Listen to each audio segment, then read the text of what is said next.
Welcome to The Explainer. I am so thrilled to have you here today because we're going to put one of humanity's oldest, most universal institutions right under the microscope. We're talking about marriage. We are going to look past all those romance novels and Hollywood tropes to completely demystify what marriage actually looks like today, and we're going to use hard sociological data to do it.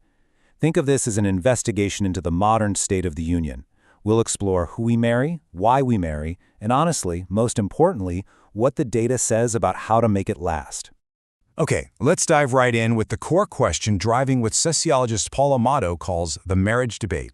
And the question is simply this: is marriage obsolete? Are we watching the slow extinction of a completely traditional institution, or is marriage just evolving into something new, something highly dynamic and resilient? Well, to figure that out, we have to look at the behavioral trends happening right now.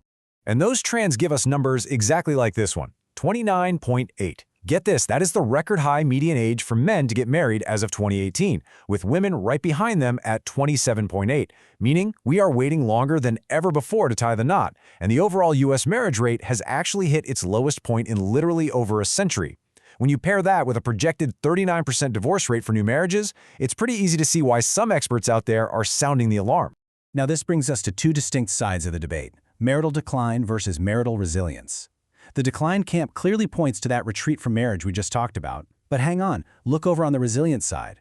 Despite those dropping rates, a massive 75 to 80% of never married Americans will still end up marrying by their 50s. And the aspiration to marry, it remains incredibly strong. In fact, 81% of non-whites, and vast majorities across literally all demographics, still highly value and aspire to be married. So the desire hasn't vanished at all. The landscape has just shifted. Section 1. Who do we marry? Navigating the marriage market. So, when we finally do decide to make that massive commitment, how do we actually select a partner from a sea of potential candidates? Well, the marriage market is rapidly diversifying through what sociologists call exogamy, which just means marrying outside of your specific group. If we look at intermarriage rates from 2015, 29% of Asians, 27% of Hispanics, and 18% of African Americans married outside their race. However, it is absolutely worth noting that in the wider picture, nearly 95% of all black and white marriages remain racially homogamous, meaning within the exact same race. And that perfectly tees up a really vital concept: homogamy, also known as positive assortative mating. As much as we absolutely love to think that love is entirely random, society heavily influences our choices. We have this really powerful tendency to choose mates with characteristics similar to our own. We look for similar economic resources, matching educational levels, shared religious beliefs, and even just residential proximity, which, by the way, is really just a fancy academic way of saying we tend to marry people who live geographically right near us. Our choices are profoundly shaped by our environment. So within that pool of similar people, how do we finally pick the one? Sociologists have cooked up several courtship theories for this. First is complementary needs theory, which is your classic opposites attract idea. Though, spoiler alert, research actually shows opposites do not usually attract in successful long-term marriages. Instead, we see value or role theory, where we actively seek out shared thinking. Then there's parental image theory, where we unconsciously look for the traits of our opposite-sex parent. Filter theories suggest our priorities dynamically shift as we age. And finally, my favorite, the stimulus value role theory. This one maps a very distinct journey, starting from an initial physical attraction, stepping up to weighing each other's core values, and finally analyzing how well that person actually fulfills day-to-day partnership roles. Section 2. The benefits of marriage. What's the ROI? Once we've successfully navigated the market and chosen a partner, the data becomes incredibly clear. Married people generally experience better economic well-being, physical health, and mental happiness. But sociologists Carr and Springer explored exactly why this happens, and it sparked a really fascinating debate.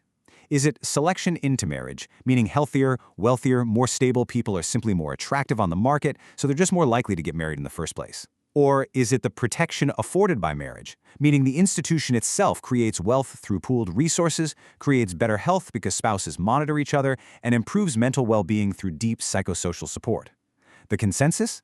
It's heavily intertwined for sure, but a good marriage absolutely provides unique, measurable protective benefits.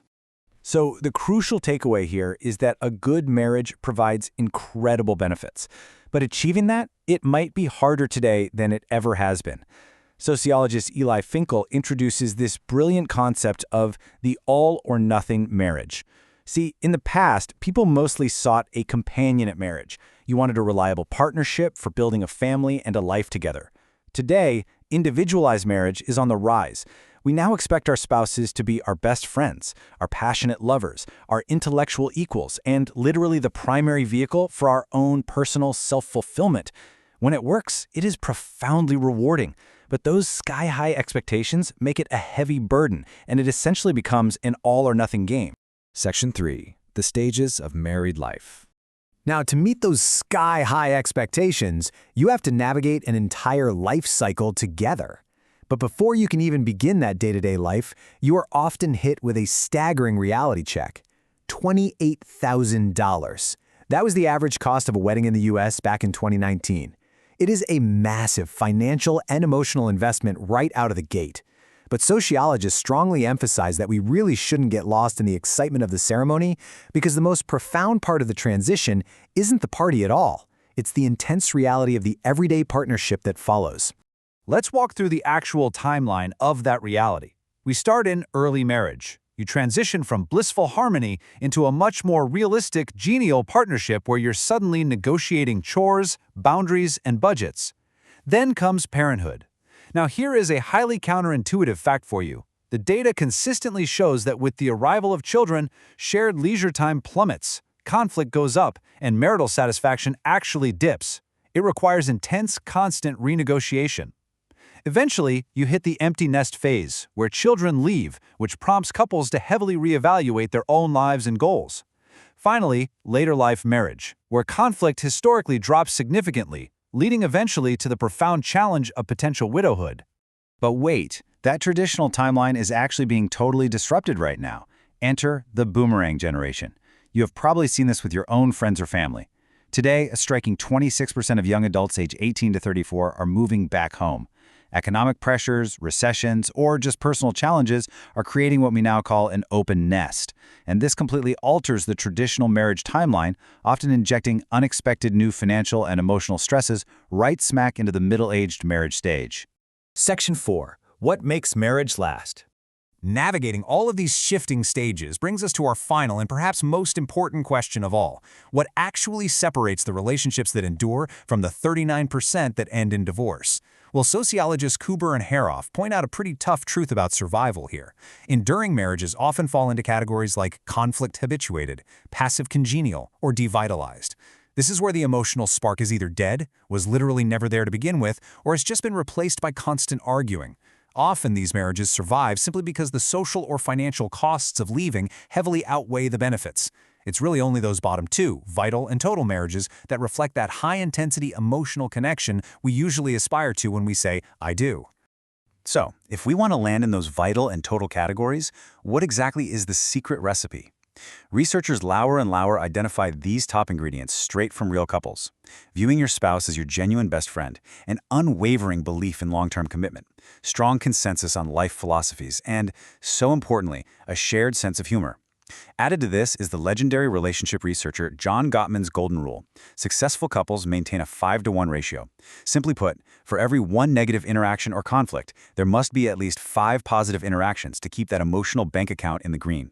Tying all of this together really requires looking at the big picture. Sociologist William Ogburn coined the term cultural lag, and I think it perfectly frames the entire marriage debate we started with today. Historically, marriage was an economic and kinship alliance. It was quite literally a survival mechanism. Today, it is completely transformed into a symbol of individual achievement and deep emotional fulfillment. The institution itself is experiencing a cultural lag. The old traditions, the incredibly expensive weddings, the societal pressures, they all still exist, but the core purpose of why we enter into it has fundamentally transformed. Which leads us directly to this final thought. As the very purpose of marriage evolves right before our eyes, I want you to take a second and look at your own connections. Is your relationship running on the momentum of tradition, or is it actively designed for mutual individual fulfillment? Understanding the data is a great first step, but how you actually apply it to your own life is where the real journey begins. Thanks so much for joining me on this explainer, and keep questioning the world around you.